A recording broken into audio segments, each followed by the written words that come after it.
انعام ملیں گے۔ پہلا انعام اللہ رب العزت حیات طیبہ دیتے ہیں، ایک خوبصورت زندگی۔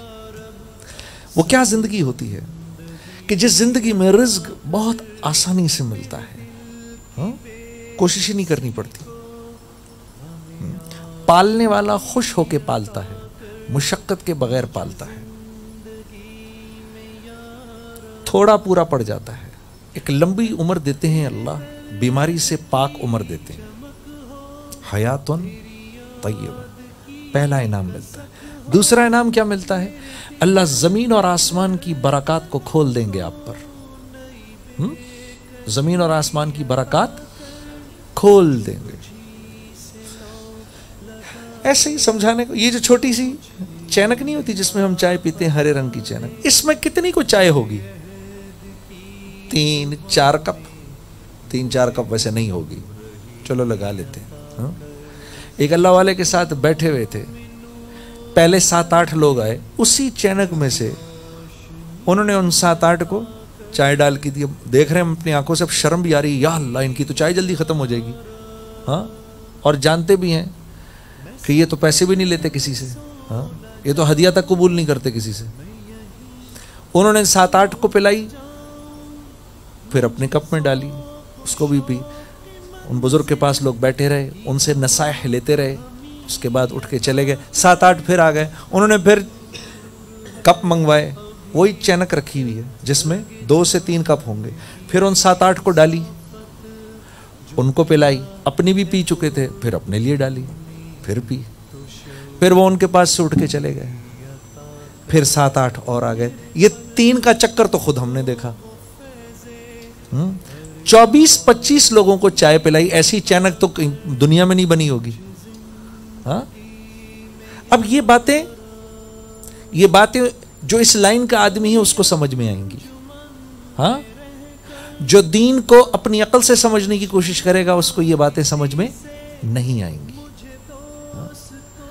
اس لیے کہ لفظ برکت، اس کی کوئی ٹرانسلیشن نہیں ہے کسی دوسری زبان میں، اس کا کوئی ترجمہ نہیں ہے، برکت کا کوئی وہ نہیں ہے،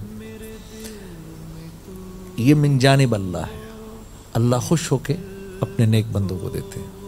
مولانا سید احمد خان صاحب کے بارے میں ہم سنا کرتے تھے، ان کے خدام سے یہ بات سنی، ایسی جیب میں ہاتھ ڈالتے تھے، جس ملک کا آدمی ہوتا تھا اس کو جس قسم کی کرنسی کی ضرورت ہوتی تھی نکال کے اس کو دے دیا کرتے تھے، اور پھر بعد میں اپنے کپڑے لٹکاتے تھے تو کچھ بھی نہیں ہوتا تھا۔ یہ جن کی آپ سنتے ہیں کہ خادم تمہارا سعید آ رہا ہے، یہ میں ان کی بات کر رہا ہوں آپ کے ساتھ، ہاں۔ حضرت خالد بن ولید جب جایا کرتے تھے تو سیدنا بلال رضی اللہ تعالیٰ عنہ کو ہر حال میں اپنے ساتھ رکھا کرتے تھے، قریب رکھتے تھے ان کو، کہیں جا رہے ہیں، پانی نہیں مل رہا، کچھ نہیں ہو رہا، تو دعا کرتے تھے، یا معزز الرسول دعا فرمائیے اللہ بارش برسا دے۔ سیدنا بلال 2 رکعت نماز پڑھ کے ایسے دعا فرمایا کرتے تھے، اور صحابہ فرماتے ان کے ہاتھ ایسے اٹھے ہوتے تھے، ان کے ہاتھ کے اوپر بارش کے قطرے گرنا شروع ہو جاتے تھے۔ تو یہ نظام ہے اللہ کا جو اللہ اپنے پسندیدہ بندوں کو دیتا ہے، اور ہمارے ساتھ معاملہ اس سے بھی زیادہ آسان ہے۔ ان کے ساتھ مشکل تھا، ہمارے لیے بہت آسان ہے۔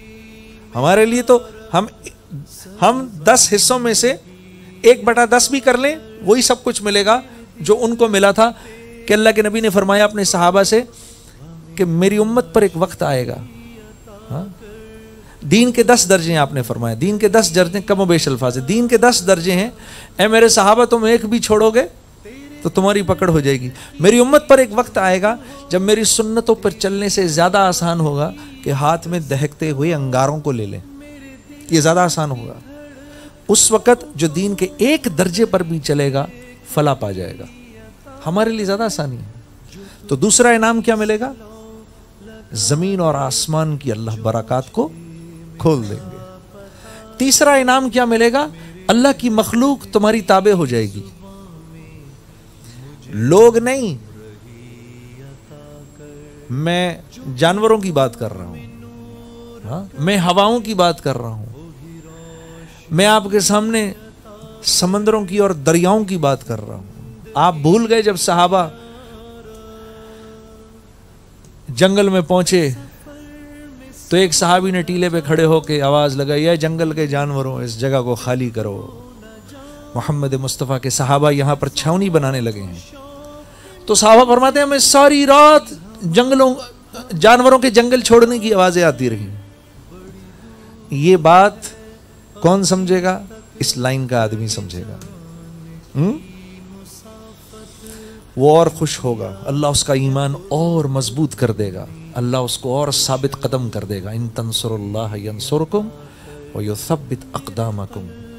تم میری لائن کا کام کرو، میرے دین کا کام کرو، میں تمہارے دنیا کے سارے کام کروں گا اور ایک اور انعام بھی دوں گا، میں تمہارے قدم جما دوں گا، تمہیں ہلنے نہیں دوں گا. ٹھیک ہے، یہ سب سے زیادہ ضروری ہے. جب لوگ کہیں یہ کیا کر رہے ہو، ارے یہ کیا کر رہے ہو، وہ کیا کر رہے ہو، تو کیا فرما رہے ہیں اللہ پاک؟ تمہارے قدم جما دوں گا. پھر یہ بات سمجھ میں آئے گی. ورنہ اگر آپ لاجکلی اس بات کو سمجھنے کی کوشش کریں تو یہ بات سمجھ میں نہیں آتی. تو جدھر لاجک ختم ہوتی ہے وہاں سے وحی کا علم شروع ہوتا ہے.